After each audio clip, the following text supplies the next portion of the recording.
ये अच्छा पार्ट है हमारा, law of chemical equilibrium, law of chemical equilibrium, और इसको हम लॉ ऑफ मास एक्शन भी बोलते हैं, लॉ ऑफ मास एक्शन। ठीक है, ये हमारे दो दोस्त थे अंकल, गिवन बाय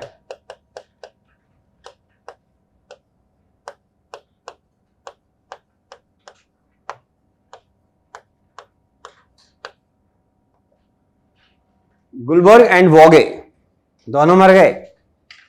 ठीक है, अरे जीके बता रहा हूं मैं आपको, गिवन बाय, भैया माफ कर देना कोई जिंदा हो तो, मैं तो ऐसे बोल रहा हूं तो इन्होंने जो लॉ प्रपोज किया था, लॉ ऑफ मास एक्शन, इसको law of mass action, active mass का मतलब क्या होता है, मोलर कंसंट्रेशन। ठीक है ना, इसको हम लॉ ऑफ केमिकल इक्विलिब्रियम में लॉ ऑफ मास एक्शन बोलेंगे। किसको बोलेंगे वो मैं बता रहा हूं, दो साइंटिस्ट ने मिलकर दिया सर लॉ, बड़ा अच्छा लॉ दिया। क्या था आप सुनते हैं, हेडिंग डाली बेटा, और हेडिंग डाली मेरे राजकुमारों, ये बात। अब देखें, plus B converting into C plus D, time पे लिखना बेटा। अब शॉर्टकट मार रहा हूं, पहले क्या लिखा था, rate of reaction in forward है, किसके बराबर लिखा बताओ, R F is equal to K F into A and B raise to the power their coefficient. ये था rate of reaction in forward direction. दूसरा बताओ, rate of reaction in backward direction, ये तो लिख लिया था कि नहीं लिखा था, rate of reaction in backward direction, rate of reaction in forward direction, किसके बराबर लिखूं, ओ यहां पे फॉरवर्ड आएगा। ठीक, ओके, अब बताओ, बोलो। के भी कुछ बच्चे बातें कर रहे हैं, बेटे बातें मत करो वरना रात को खाना नहीं खा पाओगे बेटा ना, पड़ गई एक तो 2-4 दांत बाहर आएंगे, है ना, फिर दिक्कतें आएंगी 3-4 दिन तक, है ना, डेंटिस्ट के पास जाना पड़ेगा, दांत सेट करवाओगे, नकली लगवाओगे, क्या मतलब फालतू, है ना। तो दो डायरेक्शन की रेट है, एक है rate of reaction forward direction, एक है rate of reaction in backward direction. हमेशा लिखा जाएगा is equal to rate constant, और बैकवर्ड की रिएक्टेंट कौन है बेटा, बैकवर्ड इस डायरेक्शन के कौन है रेट कांस्टेंट, के भी, इधर का रेट कांस्टेंट कौन है, के फॉरवर्ड। तो हमेशा रेट ऑफ रिएक्शन जब भी लिखोगे आपको स्टोइकियोमेट्रिक कोफिशिएंट का ध्यान रखना है। ये जो स्टोइकियोमेट्रिक कोफिशिएंट आपने लिखा, ठीक है, अब आप के बी के एफ भी लिखो, फिर तो छूट गया हो, के बी के एफ लिखो अपने आप। के बी क्या था, पहले के एफ बोलो फटाफट, rate constant of forward reaction लिख लो। कुछ बच्चे जो स्लो लिखते हैं उनको सजा मिलनी भी चाहिए। के एफ क्या लिखा, rate constant of forward reaction. K B लिखो, क्या लिखोगे बेटा, K B, rate constant of backward reaction, आराम आराम से लिख लीजिए, रेट कांस्टेंट ऑफ, बोलो, बैकवर्ड रिएक्शन, लिख लिया बेटा, ओके। अब दोबारा लिखो क्या, एट इक्विलिब्रियम, एट इक्विलिब्रियम क्या होता है बेटा, rate of reaction in forward direction is equal to rate of reaction in backward direction. R F, अरे तेरी तो आर एफ और आर बी क्या लिखेंगे बेटा, इक्वल कर दो, rate of reaction forward direction is equal to rate of reaction backward direction. तो क्या हो जाएगा बेटा, K F into A raise to the power A, B raise to the power B, K B, C raise to the power C, D raise to the power D. ये भी ठीक है, तो ये आ जाएगा सर। अब इसको हम आगे इस तरीके से देखेंगे, इक्विलिब्रियम जो कांस्टेंट है के सी, ये लिखा जाता है मेरे बच्चों के फॉरवर्ड और के बैकवर्ड का रेशो होता है। दोनों डायरेक्शन के रेट कांस्टेंट का रेशियो कैपिटल के से लिखा जाएगा। ये है केसी। केसी का मतलब करमचंद नहीं है, केसी का मतलब होता है equilibrium constant in terms of concentration. Equilibrium constant in form of या in terms of concentration, in terms of concentration. ठीक है, तो केसी जो है वो के फॉरवर्ड और के बैकवर्ड का रेशियो होता है। तब तुम बताओ इसे किसके बराबर लिखूं? अरे देख के बजाओ, झिंगा डालो। क्या लिखूं इसको? C raise to the power C, D raise to the power D upon, बोलो Bittu, A raise to the power A and B raise to the power B. आराम सुने, ये है आपका लॉ ऑफ केमिकल इक्विलिब्रियम कि सर इक्विलिब्रियम पर दोनों direction की रेट सेम होती है, नंबर वन। दूसरी बात, equilibrium constant is the ratio of two rate constant K F and K B, और वो ऑटोमेटिकली फिर आएगा कि equilibrium constant is the ratio of concentration of product divide by concentration of reactant and raise the power their respective stoichiometric coefficients. लिख लीजिए।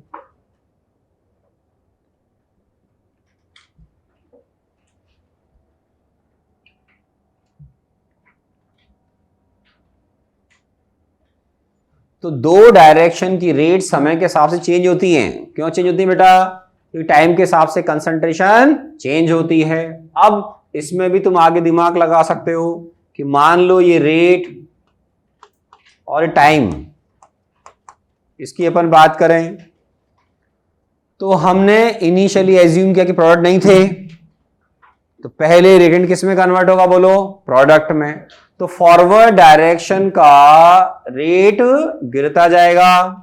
क्यों गिरेगा? बोलो, ये है rate of reaction forward direction, क्योंकि टाइम के साथ रिएक्टेंट कंसंट्रेशन गिरती जाएगी। तुमने शुरू पढ़ी कंसंट्रेशन क्या ली थी कुछ देर पहले? 0। हम मानकर चल रहे हैं हम रिएक्शन ए और बी से स्टार्ट कर रहे हैं, सी और डी शुरू में हमारे पास नहीं है, तो पहले बनेंगे तभी तो उसमें से कंज्यूम होंगे। तो आप रेट को यहां 0 से शुरू करें और कब इक्वल करेंगे? बोलो, जब इन दोनों को आप इक्वल कर देंगे तो उसका मतलब होता है सर, क्या होता है बताओ? हाँ, ये बात कि अगर सर आपने इन दोनों की रेट को बराबर कर दिया तो ऐसी सिचुएशन को हम बोलते हैं कि वेसल में क्या आ गया? इक्विलिब्रियम। जहां दोनों रेट बराबर हो जाती हैं उसी को बोलते हैं इक्विलिब्रियम। तो टाइम के साथ rate of reaction forward direction या rate of reaction backward direction दोनों सेम होती हैं, इक्वल हो जाती हैं। कहां पर? इक्विलिब्रियम पर। आरबी को 0 से शुरू क्यों किया तुम बताओ? अरे मन में बोलो, आरबी को 0 से शुरू क्यों किया? क्योंकि शुरुआत में मेरे पास प्रोडक्ट 0 थे, रिएक्टेंट को 0 शुरू नहीं कर सकते हैं, या ऐसे बोलिए आर एफ को 0 से स्टार्ट नहीं कर सकते क्योंकि हमने रिएक्टेंट कौन लिए थे? ए और बी। तो जब आर एफ और आर बी बराबर हो जाएं, अपने आप समझ में आना चाहिए कि आर एफ टाइम के हिसाब से कम क्यों हो रहा है और आर बी टाइम के हिसाब से इंक्रीज क्यों हो रहा है। दीदी आर एफ क्यों बढ़ रहा है टाइम के हिसाब से? जल्दी बताओ। नहीं, आर एफ नहीं, आर बी क्यों टाइम के हिसाब से बढ़ रहा है? तुम बताओ।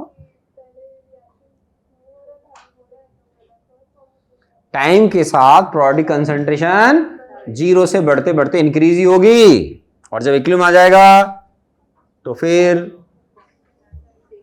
दोनों रेट बराबर, किसी की भी फिर कंसंट्रेशन में टाइम के साथ चेंज नहीं आएगा। तो मैंने आपको पहले लिखा था बेसिक कॉन्सेप्ट में कि at equilibrium rate of reaction forward direction is equal to rate of reaction in backward direction. अब हमें इक्विलिब्रियम पर स्टोइकोमेट्रिक कोएफिशिएंट के हिसाब से स्टोइकोमेट्री को यूज करते हुए ग्राफ बनाना आना चाहिए। तो अभी देखो आराम से बताता हूं मैं आपको। जब किसी वेसल में आप इक्विलिब्रियम अचीव करोगे तो टेम्परेचर का कमाल होता है, आगे पढ़ाएंगे कभी इलीशिएटिव प्रिंसिपल में। आप एक ही रिएक्शन में 4 अलग अलग टेम्परेचर पर 4 अलग तरह ग्राफ अचीव कर सकते हैं। हो सकता है रिएक्टेंट का प्रोडक्ट में कन्वर्जन कम हो सकता हो ज्यादा हो जाए, हो सकता है ब्रिटेनिया 50-50, हो सकता है बहुत ज्यादा हो जाए, सारी कंडीशंस ओपन हो सकती हैं। तो मैं आपको एक अलग एग्जांपल लेता हूं। ये है लॉ ऑफ केमिकल इक्विलिब्रियम। यहां से देखें, यहां से भी देख सकते हैं कि equilibrium constant is the ratio of concentration of product divided by reactant and raised to the power their respective stoichiometric coefficient। तो इक्विलिब्रियम कांस्टेंट का मतलब होता है इक्विलिब्रियम पर जो आप कांस्टेंट लिखेंगे वो रिएक्टेंट प्रोडक्ट की कंसंट्रेशन के टर्म्स में होगा। उसका नाम है केसी। क्या नाम है? अब इसमें आगे लिख लिया भाई साहब, लिख लिया? अब सुने, आराम सुनना बेटा। मान लो कोई रिएक्टेंट ए है, आपने बोला ठीक है सर। मान लो ए बी और सी में कन्वर्ट हो रहा है, बहुत बढ़िया सर। पहले मैं कोफिशिएंट 1 ले रहा हूं, सिंपल सिंपल। तो इस रिएक्शन में ये बिल्कुल पॉसिबल है कि ए और बी की कंसंट्रेशन में टाइम के साथ जो चेंज आए वो कम आए। मैं मान लेता हूं कि आपकी रिएक्शन T1 टेम्परेचर पे हो रही है, हो रही है। ये आगे सिखाऊंगा एंडो में और एक्सो में क्या क्या होता है। एंडो एक्सो समझाया था, कभी पढ़ा है एंडो एक्सो?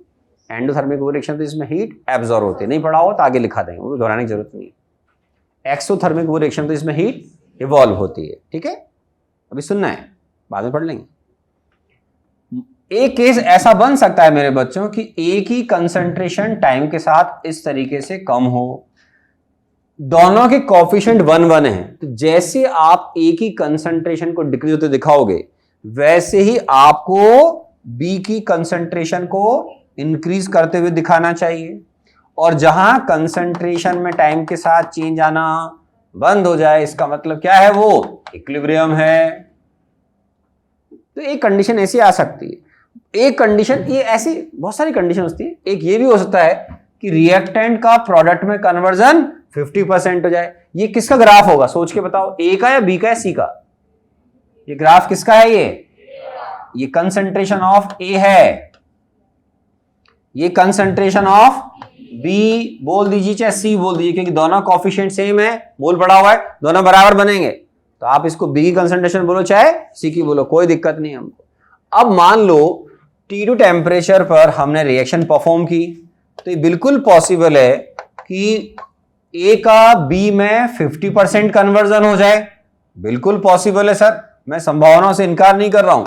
या ऐसे बोलिए कि इक्विलिब्रियम पर दोनों की कंसंट्रेशन सेम हो जाए। मैं इस कंडीशन के लिए भी ओपन हूं कि क्या ऐसा होता है कि इक्विलिब्रियम पर रिएक्टेंट प्रोडक्ट की कंसंट्रेशन बराबर हो? हाँ, हो सकती है। मान लो किसी बच्चे ने इसकी कंसंट्रेशन 1 m ली, इक्विलिब्रियम पर इसकी कंसंट्रेशन 0.5 m हो गई, तो उन दोनों की कंसंट्रेशन भी 0.5 m बनेगी। तो ये भी पॉसिबल है कि इक्विलिब्रियम पे रिएक्टेंट का प्रोडक्ट में कन्वर्जन 10-20% हो। ये भी पॉसिबल है 50% कन्वर्ट हो। और अगर ज्यादा हो गया तो ग्राफ कैसा बनेगा? अगर मान लो रिएक्टेंट का प्रोडक्ट में कन्वर्जन इससे भी ज्यादा हो गया, 50% से भी ज्यादा, अकल लगाओ, कंसंट्रेशन और टाइम, क्या ख्याल है मेरे बच्चों?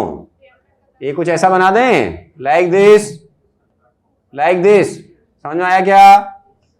ये किसी कंसंट्रेशन ए की, वो किसकी कंसंट्रेशन बी की।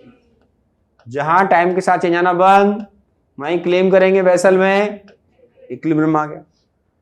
तो ऐसा भी हो सकता है कि 10-20% कन्वर्जन हो। अभी अपन डायग्राम पे डेटा नहीं ले रहे हैं, डेटा लेकर ही बना सकते हैं, बता दूंगा मैं आपको। ये भी पॉसिबल है कि 50% कन्वर्जन हो जाए, ये पॉसिबल है कि 50 से ज्यादा हो जाए, बहुत ज्यादा कन्वर्जन भी पॉसिबल है, 90, 92, 95, 98 ऐसा भी हो सकता है। वो कैसा बनेगा? ये ग्राफ और भी नीचे आएगा, वो ग्राफ और भी ऊपर जाएगा। बना लेंगे, पहले इसको लिख लो फटाफट।